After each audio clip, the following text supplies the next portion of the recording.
আল্লাহ এবং তার রাসূলের আনুগত্য করে ফাকাদ ফাযা ফাওজান আযীমা, সে ব্যক্তি মহান সাফল্য অর্জন করলো। সুবহানাল্লাহ।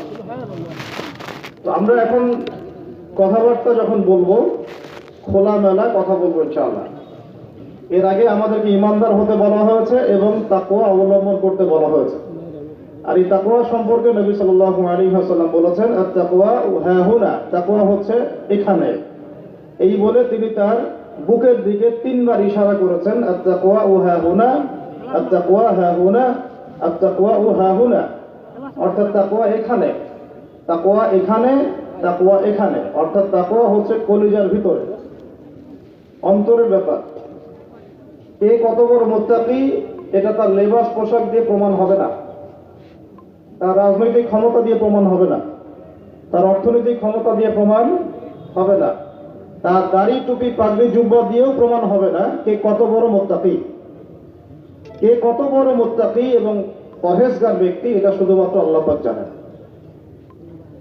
এখন চলমান যে প্রেক্ষাপট চলছে, এই প্রেক্ষাপটে আমাদের জন্য একটা গুরুত্বপূর্ণ সূরা আছে। এই সূরাটার উপরে আমরা সংক্ষিপ্ত কিছু আলোচনা করে আপনাদেরকে মৌলিক কিছু শিক্ষা ব্যাখ্যা করার চেষ্টা করবো ইনশাআল্লাহ আযজা ওয়া জাল। ওয়া মা তাওফীকি ইল্লা বিল্লাহ আলাইহি তাওয়াক্কালতু ওয়া ইলাইহি উনীব। তার আগে আমাকে বলেন, দুটো প্রশ্ন করবো আজ। আল কোরআনের জন্য জীবন দিতে চান কারা কারা? ইনশাআল্লাহ। ব্যাস, এবার হাত নামান। হাত উঠে গেছেন মাশাআল্লাহ 100%, তাই না? এবার দ্বিতীয় প্রশ্ন শোনেন, আল কোরআন বিশুদ্ধ করে তেলাওয়াত করতে পারেন কতজন? আলহামদুলিল্লাহ, হাত নামান। এবার আমাকে বলেন, আল কোরআনুল কারীম জীবনে অন্তত একবার খতম করেছেন কতজন? মাশাআল্লাহ। 4, আল কোরআনের অর্থগুলো পড়ার চেষ্টা করেছেন কতজন জীবনে? মাশাআল্লাহ, মাশাআল্লাহ। জীবনে অন্তত একবার আল কোরআনের তাফসীর ঘাটাঘাটি করেছেন কতজন? আচ্ছা, আমরা যে প্রশ্নগুলো করলাম সেখানে একটা বিষয় স্পষ্ট, যে কোরআনের প্রতি আমাদের আবেগের কোনো কমতি নাই। কোরআনের প্রতি আমাদের আবেগের কোনো কমতি নাই। আমরা কোরআনের জন্য জীবন পর্যন্ত দিতে প্রস্তুত, রাজি আছি, তাই তো? কিন্তু দুঃখের বিষয় হচ্ছে আমাদের মধ্যে বেশিরভাগ মানুষই কোরআন তেলাওয়াত করতে পারে না। তো যে জাতির প্রত্যেকটা ঘরে ঘরে একজন করে হাফেজ বা একজন করে আলেম তৈরি হচ্ছে না, সেই জাতির মাধ্যমে আল্লাহর জমিনে কোরআনের বিধান বাস্তবায়ন কতটুকু হতে পারে এটা আপনারা চিন্তা করবেন। একটা নিয়াত করি আমরা আজকে, যে আমাদের মধ্যে এমন কোনো ব্যক্তি যেন না থাকে যে বিশুদ্ধ করে কোরআন তেলাওয়াত করতে পারে না। আল্লাহ তাআলা কবুল করেন না। তাহলে আমরা নিয়াত করছি আগামী রমজান মাস আসার আগেই ইনশাআল্লাহ আমরা আল কোরআনের বিশুদ্ধ তেলাওয়াত শিখবো ইনশাআল্লাহ। যারা কোরআন তেলাওয়াত করতে জানি তারা কমপক্ষে এক পারা মুখস্থ করবো ইনশাআল্লাহ। রাজি আছেন? আচ্ছা।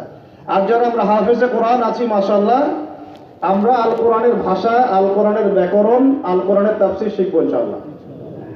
এর সাথে নবী সাল্লাল্লাহু আলাইহি ওয়াসাল্লামের বিশুদ্ধ হাদিসগুলোর চর্চা করব এবং এর পাশাপাশি আকীদার কিতাবগুলো পড়বেন, ফিকহের কিতাবগুলো পড়বেন, ইসলামের ইতিহাস পড়বেন, সিরাতের কিতাবগুলো পড়বেন, অর্থাৎ নবী সাল্লাল্লাহু আলাইহি ওয়াসাল্লামের জীবনী গ্রন্থগুলো পড়বেন, ইসলামিক অর্থনীতির বইগুলো পড়বেন এবং সলফে সালেহিনদের জীবনীগুলো ঘাটাঘাটি করবেন।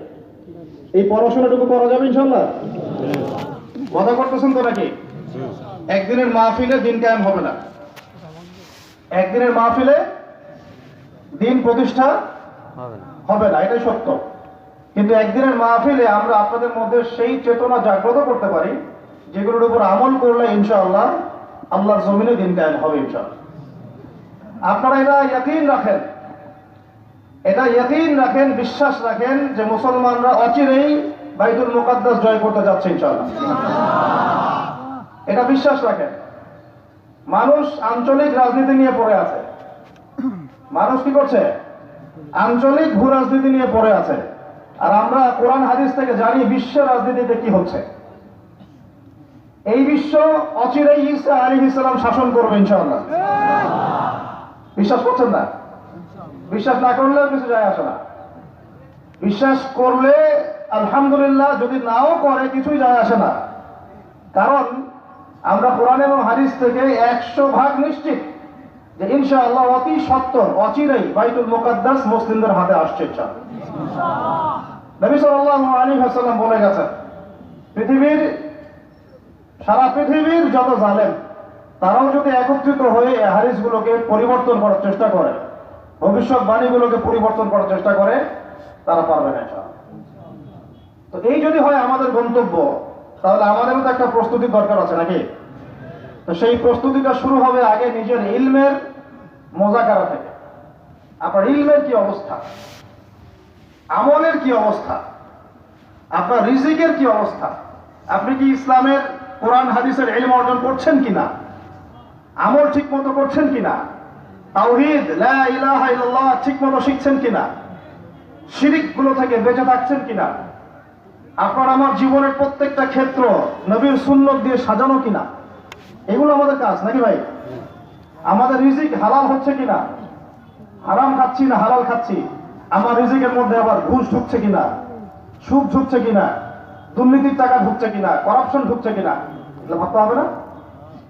ভাবতে হবে যে আমাদের পরিবারগুলো ঠিক হচ্ছে কিনা, আমাদের সন্তানরা ঠিক মতো মানুষ হচ্ছে কিনা, আমরা সবাই সুস্থ থাকছি কিনা, সুস্থ থাকার জন্য যে খাবার দরকার, জীবনযাপন পদ্ধতি দরকার, এগুলো অবলম্বন করছে কিনা, আমাদের মা বোনরা পর্দা করছে কিনা, সমাজে আমর বিল মারুফ মানে সৎ কাজে আদেশ জারি আছে কিনা, ওয়ান নাহি আনিল মুনকার অসৎ কাজের নিষেধ চালু আছে কিনা, সামাজিকভাবে আমরা ইসলামটাকে ধরে রাখছি কিনা, এবং আমাদের রাষ্ট্র পর্যায়ে যারা আছেন তাদের কাছে আমরা ইসলামের সঠিক ব্যাখ্যাটা উপস্থাপন করতে পারছি কিনা, এগুলো আমাদের কাজ কি নয়? বলেন, এগুলো আমাদের কাজ না কাজ নয়? এগুলো আমাদের প্রিপারেশন, প্রস্তুতি। এই প্রস্তুতিগুলো নিয়ে যখন একটা প্রজন্ম গড়ে উঠবে, এমন একটা প্রজন্ম যে প্রজন্মের প্রত্যেকটা ব্যক্তি নামাজি মাশাআল্লাহ, পারা যাবে? প্রত্যেকটা ব্যক্তি সুন্নতের পাবন্দ মাশাআল্লাহ, বেশিরভাগ মানুষ তাহাজ্জুদ গোজার, সুন্নতের পাবন্দ, দেহ থেকে শুরু করে তার পুরো পরিবার সমাজ সবকিছু সুন্নতের উপরে, তার ব্যবসা বাণিজ্য চলাফেরা সবকিছু। এমন প্রজন্ম যখন আসবে যাদের রিজিকে কোনো হারাম নাই, হালাল দিয়ে ভর্তি, যারা রাতের বেলার দরবেশ, রাতের বেলার কি দরবেশ, দিনের বেলার ঘোর সাওয়ার, এমন প্রজন্ম যখন আসবে দেখবেন ইনশাআল্লাহ তাআলা বাইতুল মুকাদ্দাস আমাদের হাতে চলে আসছে। আর আমরা যদি এরকম প্রজন্ম গড়ে তুলতে ব্যর্থ হই, তাহলে আল্লাহ পাকের পক্ষ থেকে দুইটা আয়াত শুনে রাখেন, তারপরে সামনে যাই। আমরা যদি এমন প্রজন্ম গড়তে ব্যর্থ হই, আল্লাহ পাক বলছেন বিসমিল্লাহির রহমানির রহিম, সূরা মুহাম্মাদের মধ্যে আছে, ইন তানসুরুল্লাহ ইয়ানসুরকুম। মুসলমানরা শুনো,